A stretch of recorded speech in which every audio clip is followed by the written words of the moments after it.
Sir हम आपसे ये जानना चाहेंगे कि जो low immunity uncontrol blood sugar है, जिनको हाइपरटेंशन है, इनमें ये देखा गया कि यूरो रिलेटेड डिजीज काफ़ी बढ़ रहे हैं। तो आप ये बताइए कि किस तरह के अपने यहाँ पेशेंट्स अपने क्लिनिक में आते हैं, उस बारे में आप बताइए। मेनली जो यूरोलॉजिकल इश्यूज होते हैं, जैसे यूरिन बार बार लगना, यूरिन में जलन होना, यूरिन का इन्फेक्शन, ये जो चीज़ें हैं ये डायबिटीज़ जिनमें होता है उनमें काफ़ी कॉमन होता है। जितना डायबिटीज़ अनकंट्रोल रहेगा, जितना शुगर लेवल बॉडी की ज़्यादा रहेगी, उतना इन्फेक्शन होने का चांस ज़्यादा होता है। पेशेंट को बार बार यूरिन लगती है, जलन होती है। हाइपरटेंशन से यूरिन जो यूरोलॉजिकल इश्यूज है वो डायरेक्टली नहीं होते, उससे किडनी पे डायरेक्ट असर होकर किडनी खराब होने का चांस रहता है। बट डायबिटीज से डायरेक्टली यूरोलॉजिकल इश्यूज होते हैं। लो इम्यूनिटी रही, उससे भी इन्फेक्शन का चांस ज़्यादा रहता है।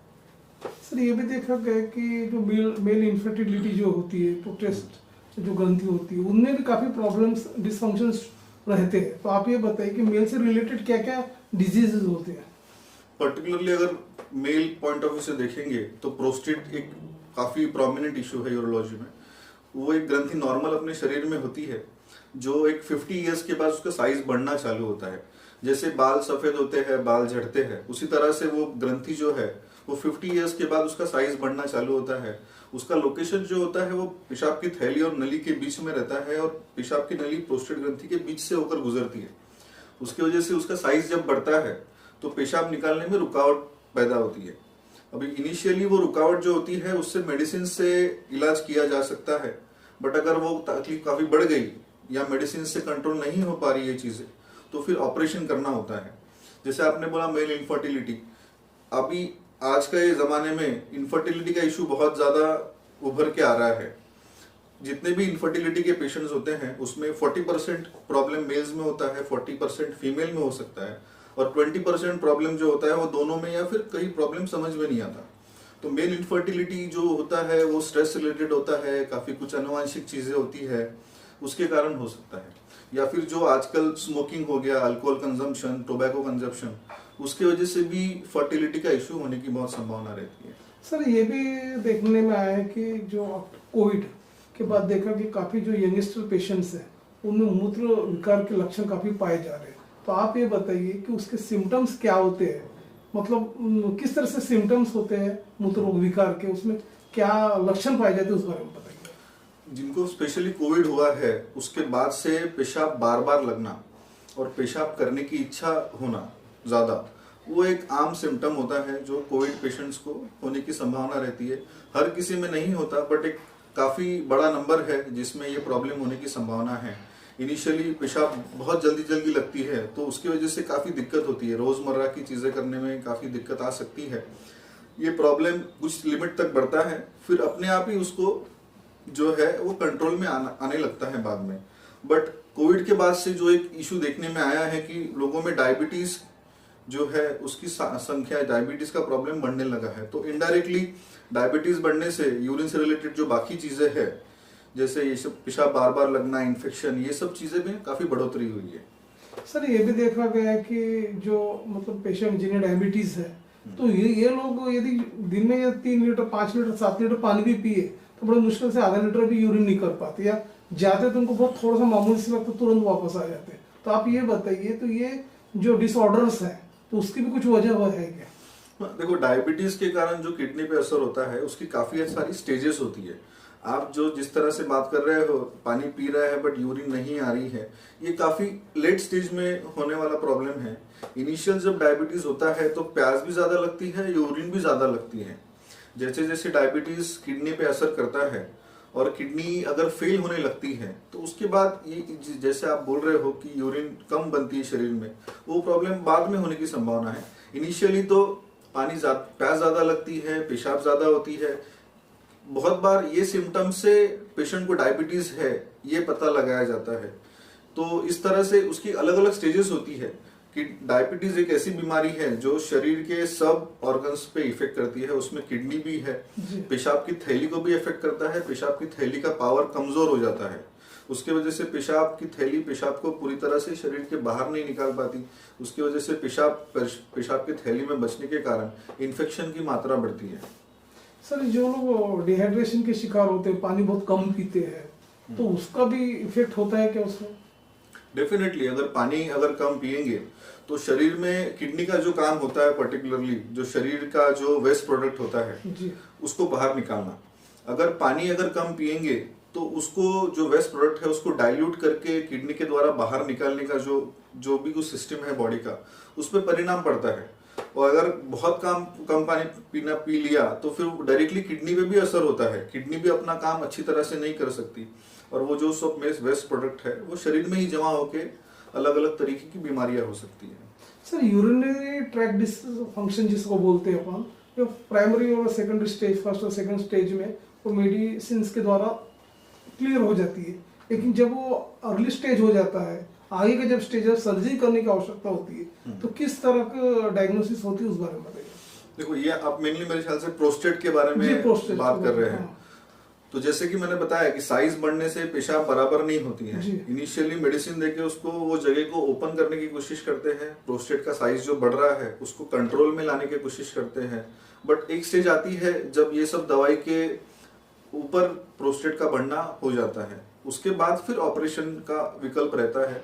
उसमें पहले के जमाने में दूरबीन द्वारा ऑपरेशन करने की फैसिलिटीज अवेलेबल नहीं थी, काफी बड़ा ऑपरेशन लगता था, उसमें खून भी बहुत ज्यादा बहता था, बट अभी जैसे टेक्नोलॉजिकल एडवांसेस हुआ है उसके वजह से दूरबीन द्वारा ऑपरेशन करना काफी आसान हो गया है।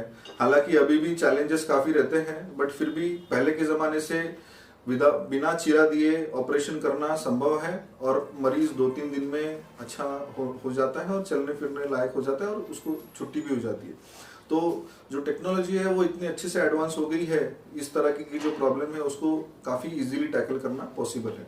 शहर विदर्भ और इंटरस्टेट के दर्शक डॉक्टर प्रज्वल महात्मे सर आपको लाइव देख रहे हैं, इवन आपका फोन नंबर और आपका एड्रेसेस भी हमारे स्क्रीन पे रोल आउट हो रहा, उसे देख के वो ऑनलाइन कंसल्टेशन भी कर सकते हैं या क्लिनिक का जो एड्रेस उस पर प्रत्यक्ष आके विजिट भी कर सकते हैं।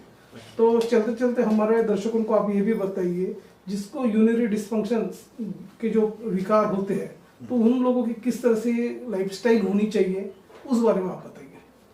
देखो यूरोलॉजी में मेनली जो डिसीजेस होते हैं, किडनी स्टोन वो एक काफी इम्पोर्टेंट फैक्टर है। किडनी स्टोन जो यूरोलॉजिकल डिसीजेस में आता है तो वो कम से कम हो, उसके लिए पानी बहुत ज्यादा पीना जरूरी है। जिनको ऑलरेडी किडनी स्टोन हुआ है उन्होंने रोज 4 से 5 लीटर पानी पीने की जरूरत होती है, ताकि 3 से 4 लीटर यूरिन बनना चाहिए।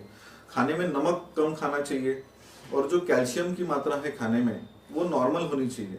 ये काफी बड़ी मिसकंसेप्शन है अपने समाज में कि जिनको स्टोन हुआ है उन्होंने कैल्शियम बंद कर देना चाहिए, ये एक गलत बात है। स्टोन अगर हुआ है तो आपको कैल्शियम की मात्रा नॉर्मल लेनी है, उसे बंद नहीं करना है, ठीक है।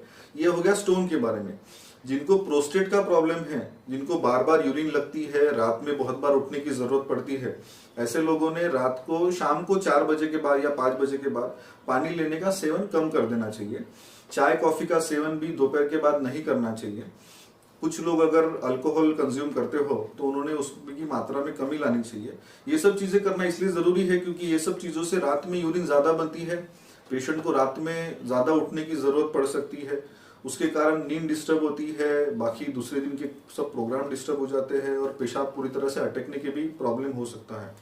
तो इसलिए अगर आपको यूरिन का कुछ प्रॉब्लम है, कुछ आपको समझ में आ रहा है कि यूरिन के रिलेटेड कुछ संबंधित कुछ इश्यू है, तो उसे निग्लेक्ट नहीं करना चाहिए।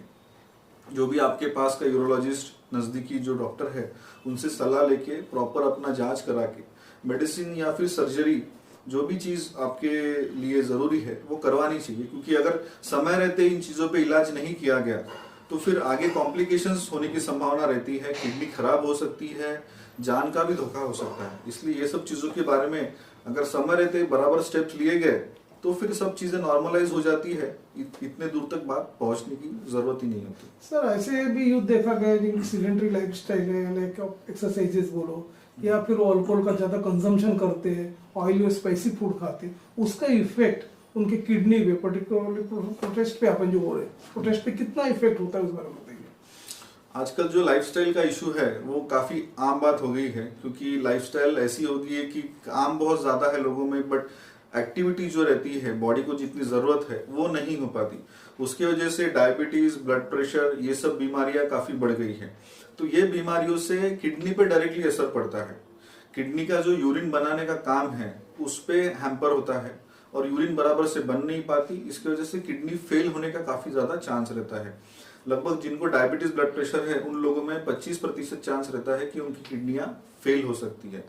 बाकी प्रोस्टेट जो है उस पर डायरेक्टली लाइफस्टाइल का इफेक्ट नहीं पड़ता, किडनियों पे पड़ता है। तो किडनियां अगर अपनी सेफ रखनी है, थोड़ी बहुत जितना भी अपने लाइफस्टाइल में आप daily routine activities, exercise, yoga या चलना फिरना जो भी आप इंक्लूड कर सको उतना अच्छा रहेगा, क्योंकि आजकल जो है अगर आप स्वस्थ रहोगे तो ही आप बाकी चीजें अच्छे से कर पाओगे। अगर आप हेल्दी ही नहीं हो तो बाकी सब चीजों का कुछ फायदा नहीं है।